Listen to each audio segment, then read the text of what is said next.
ये एक सोचा समझा जो है प्रयास लग रहा है, जहां भारतीय जनता पार्टी हारी है। जो शिक्षा मित्र जिनकी जान गई है या जो आंगनबाड़ी आशा बहनें हैं, उनको तो कोई जो है उस तरह का हेल्थ प्रोटेक्शन भी नहीं है। तो बाबा साहब इसके खिलाफ थे, तो वोट का राइट आराम से आसानी से थोड़ा ही मिला है। नहीं तो इम्पोर्टेंट है। एसआईआर को आप सिर्फ एसआईआर मत समझिए, हम लोग लगातार कह रहे हैं। जैसे मैंने आज ही अपने यहाँ देखा है, मेरे यहाँ नगीना लोकसभा में लगभग 47,000 वोट जो हैं उनको रिजेक्ट किया गया। ये एक सोचा समझा जो है प्रयास लग रहा है। जहाँ भारतीय जनता पार्टी हारी है, वहाँ जो है अपने वो जो विनिंग मार्जिन है उसको खत्म करने का मुझे एक सोचा समझा प्रयास लग रहा है। हालांकि अगर कोई सुधार के रूप में होता है, उसके पीछे कोई षड्यंत्र नहीं है, उसके पीछे मनो को इस तरह के भाव नहीं है कि भाई हमें नुकसान पहुंचाना है, तो फिर इसमें कोई दिक्कत नहीं। तो जिस तरह से प्रक्रिया को जटिल बनाया गया और जिस तरह से प्रक्रिया को तेजी से कराने का दबाव बनाया गया, मैंने कल भी कहा था, जो शिक्षा मित्र जिनकी जान गई है या जो आंगनबाड़ी आशा बहनें हैं, उनको तो कोई जो है उस तरह का हेल्थ प्रोटेक्शन भी नहीं है, उस तरह का उनको जो है कोई उस तरह का सपोर्ट भी नहीं। वो तो अगर उनकी जान चली जाएगी इस तरह की प्रक्रिया में, जिस तरह का प्रेशर में जान जा भी रही है, तो उनको तो कोई क्लेम्स भी नहीं मिलेगा, क्योंकि उनकी संविदा की नौकरी है। वो तो उनके बच्चों का क्या होगा, उनके परिवार का क्या होगा।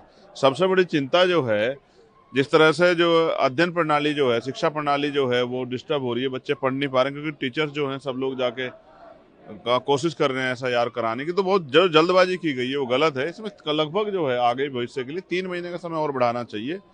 और मैं फिर कल भी कह रहा था, आज फिर इसको दोहराता हूं कि बाबा साहब अम्बेडकर ने 29 में गोलमेज कॉन्फ्रेंस में बात रखी थी कि ये जो आपने बाउंडेशन लगाई हैं, उस समय बाउंडेशन 3% लोग वोट करते थे।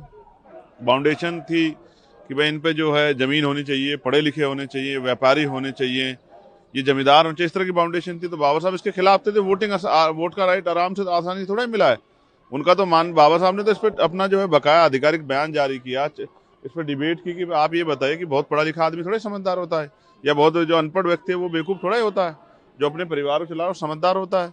तो इन तर्कों के आधार पर बाबा साहब अम्बेडकर ने तमाम विरोधों के बाद प्रत्येक व्यक्ति को, वयस्क जो है बालिग व्यक्ति, उसको मताधिकार का अधिकार दिलाया। इसको हम इतनी आसानी से नहीं जाने देंगे। ये बाबा साहब अम्बेडकर के बच्चों कुर्बानियों से हमें मिला है, ये उनके संघर्ष से मिला है, ये उनके पूरे जीवन का त्याग है। और संविधान रूप में का जो हमला एक तरह से ऐसा रूप माना जा रहा है, इसको हम लोग बर्दाश्त नहीं करेंगे। प्रोटेस्ट भी होगा, विरोध भी होगा, चर्चा होनी चाहिए, इसकी जिम्मेदारी सरकार की। अच्छी बात है, सरकार फैसले लेते हैं, लेकिन डेटा सिक्योरिटी का क्या होगा? आपका डेटा सिक्योर है, इसकी क्या गारंटी है? आज तो आप देख ही रहे हैं किस तरह से जो है डेटा जा रहा है, और डेटा क्या आपकी पर्सनल इन्फॉर्मेशन जा रही है, तो इसकी क्या गारंटी है कि आपका डेटा सिक्योर रहेगा? तो जहां तो अभी एसआईआर के जरिए जब वोट ही सुरक्षित नहीं है, तो अब ये नया जो है जो संचार ऐप आप बता रहे हैं, इसके जरिए लोगों के जो पर्सनल इन्फॉर्मेशन है वो लीक नहीं होगी, इसकी क्या गारंटी है? इसकी गारंटी कौन देगा? कोई भी चीज़ है उसको बिना जाने बगैर उसके बारे में कुछ कहना आसान नहीं है, लेकिन जो क्वेरी हैं उनको तो जानना ही है।